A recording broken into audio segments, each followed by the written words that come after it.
तो 25 मई इस दिन है गंगा दशहरा, और गंगा दशहरा यानी कि आपके जीवन से 10 तरह के पापों से आपको मुक्त करने वाला ये दिन है। जाने अनजाने में आपसे कोई पाप हो गया, जाने अनजाने में आपने किसी का कुछ ग्रहण कर लिया, जाने अनजाने में आपके पास किसी की कोई अमानत रह गई, जाने अनजाने में आपने किसी का भोजन कर लिया, किसी का अन्न खा लिया, जाने अनजाने में आपने किसी का दिल दुखा दिया। कुछ इस तरह की चीज़ें जो आपके मन में एक पश्चाताप और प्रायश्चित की भावना लेकर हमेशा आपके मन में घूमती रहती हैं। आप इन सब परेशानियों से, इन सब तरह के पापों से आप मुक्त पा सकते हो, क्योंकि माँ गंगा सभी तरह के पापों से मुक्त करने वाली माँ गंगा होती हैं। माँ गंगा, इस दिन इनका अवतरण हुआ था गंगा दशहरा के दिन, और इस दिन आपको करना है 10 दीपक का दान। 10 दीपक आप शाम के समय जो है आप शिवालय चले जाइए, शिवलिंग के पास, वहाँ पर आपने 10 दीपक लगाकर आप अपनी सभी प्रार्थना वगैरह वहाँ करके आइए।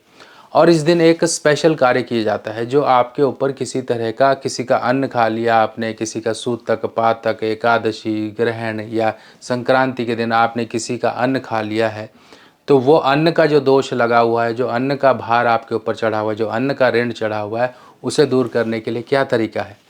आपने 10 मुट्ठी अनाज लेना है। 10 मुट्ठी अनाज में आप चावल भी ले सकते हो, एक तरह का अनाज भी ले सकते हो, चावल ले लिए, या फिर आपने दाल ले ली, या फिर आपने आटा ही ले लिया, या फिर गेहूं ले लिया। आप इस तरह से अनाज लीजिए और इस अनाज को आप ज़रूरतमंद को दे दीजिए। मान लीजिए आपके यहाँ कोई जो है गौशाला है, वहाँ दे सकते हो, आपके यहाँ नेत्रहीन का आश्रम है, वहाँ दे सकते हो, हॉस्पिटल में दे सकते हो, कोई भंडारे में दे सकते हो, कहीं चैरिटी में दे सकते हो। कुछ भी इस तरह से जहाँ पर भी आपको लगता है कि मेरे अन्न का सही उपयोग यहाँ पर होगा, इस अन्न का दान आप कर दीजिए। इस दिन दान पुण्य का बेहद ही ज़्यादा एक महत्व है, और ये महत्व आपके जीवन में जो आपके ऊपर ऋण, पाप, दोष, किसी प्रकार की भी जो प्रॉब्लम है, इन सब को दूर करता है। इस दिन को ऐसे ही मत जाने दीजिए।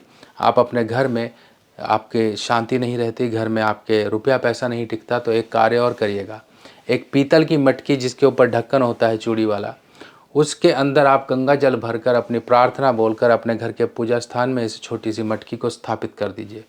ये मानसिक शांति देगी, और साथ ही साथ रुपया पैसा, जो भी धन की प्रॉब्लम है, उन सब को दूर करने का ये उपाय बन जाएगा। करिए और जीवन में खुशियाँ लेकर आइए। हर हर गंगे।